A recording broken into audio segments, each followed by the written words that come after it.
Hi, this is Bill Girth again, and I'm from the Arismendi Lab at Oregon State University in the Department of Fisheries, Wildlife, and Conservation Sciences. If you saw our previous video, that was we're talking about using submerged light traps to catch adult caddisflies that dive and swim to lay their eggs on the bottom of aquatic habitats like this stream here. In the previous video, we talked about how to set the traps.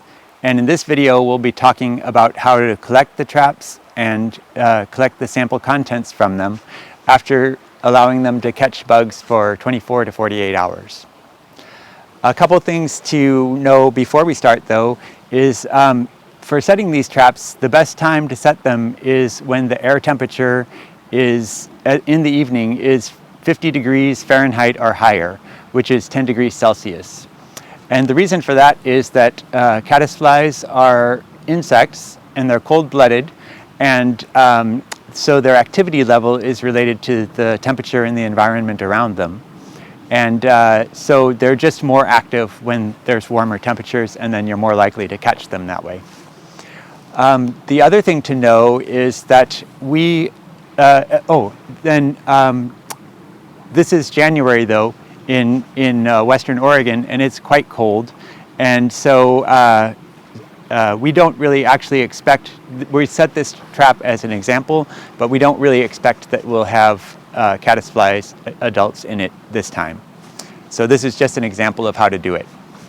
The other thing to know is that we set only one trap, and again as an example, but if you were doing this for real and wanted to catch a good number of adult caddisflies, you'd want to set multiple traps at your study site, and that will give you a better chance of catching more of the bugs.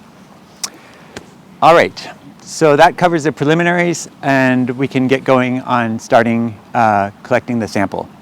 First, I'll go over some supplies that you'll need. So one of the things that we use is a deep container like this, and we can set the trap in here. And when we open it up, we can collect the contents inside of this, and that way we don't spill it all over elsewhere. So we can keep our sample contained. We also need a fine mesh sieve like this one here, and that's so you can dump out the extra water but keep your sample contents, your bugs that you want to keep. The other thing that we'll need is a collection bottle. And this will contain your sample. And you'll also want some wash bottles for getting your sample into your bottle. This is a bottle with just pure clean water, and then this is with ethanol, so preservative for the sample. Some other things that are handy for getting your sample into the bottle are a funnel and a spoon, and those can help you get your sample in there without spilling it everywhere. And then the last thing you'll need is some labeling so that you can remember what your sample is, where you collected your sample and when. The one other thing that I forgot to mention is that you'll need a screwdriver to open the top clamp on the trap, and so don't forget to bring that.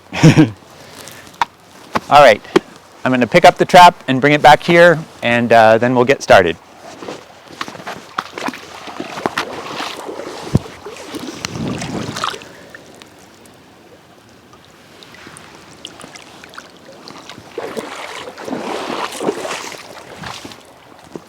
Okay, here's the trap that we set 24 hours ago. And so first thing we're going to do is loosen this top clamp, and just use the screwdriver to loosen that. Once that's nice and loose, then we're going to pry the lid off. And once we do that, it's going to break the seal, and then the trap contents will start to flow into this basin here.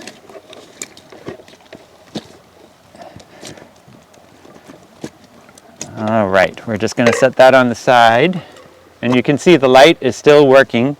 So that's been going 24 hours, and it would continue to work for 48 hours at least.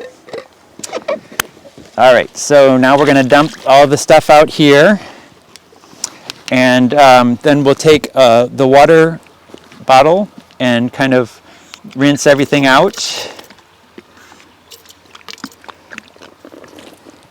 All right, that's done. You also want to rinse the top lid and the light so that if there's anything trapped there, you will get that as well.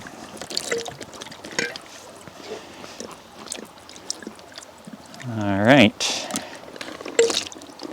And that's the contents. And you can see we did not catch adult caddisflies as we kind of expected, but we do see some mayfly nymphs.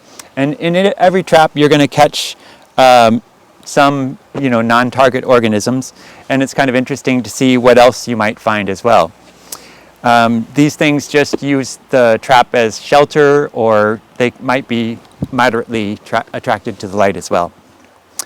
All right, the next step is to drain off the extra water and get our sample into the bottle. So we're going to kind of switch this here, and I'm going to pour this into the edge of the fine mesh sieve so that it's all kind of in one place on the sieve. And it looks like not everybody's going to come out that easily, so we'll use our water squeeze bottle to get the rest of the guys out.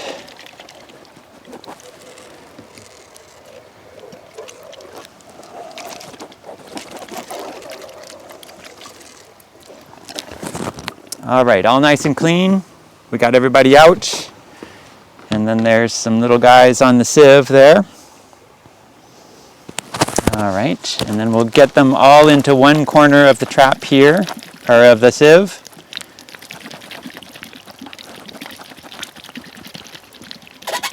And this is where our bottle comes in. Open up the bottle. And it doesn't look like we're going to need the spoon today, but this is for if there's a lot of sample material, you can scoop things like that. But we'll use this funnel, and we'll just get everybody into the bottle.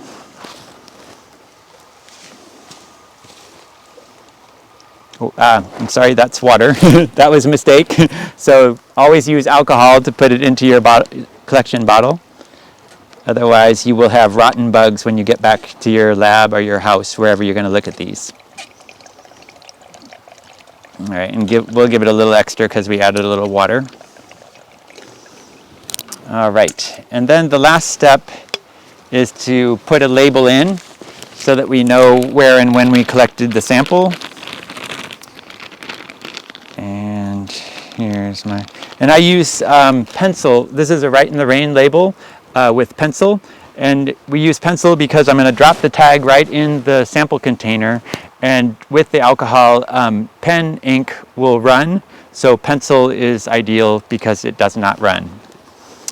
So here we are at Soap Creek in Corvallis, Oregon.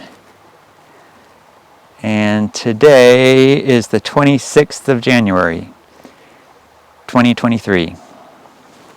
And we just drop that in there with it. There we have a sample.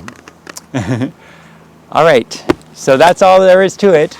I hope that other people will take up this practice and try to figure out which caddisflies are diving and swimming. If you are going to do this and want some help with identifying the species of the caddisflies, we'd be happy to help. So I'll put some contact information in below the video, and that way you can get in contact with us and we'd be happy to cooperate with you. Thank you so much.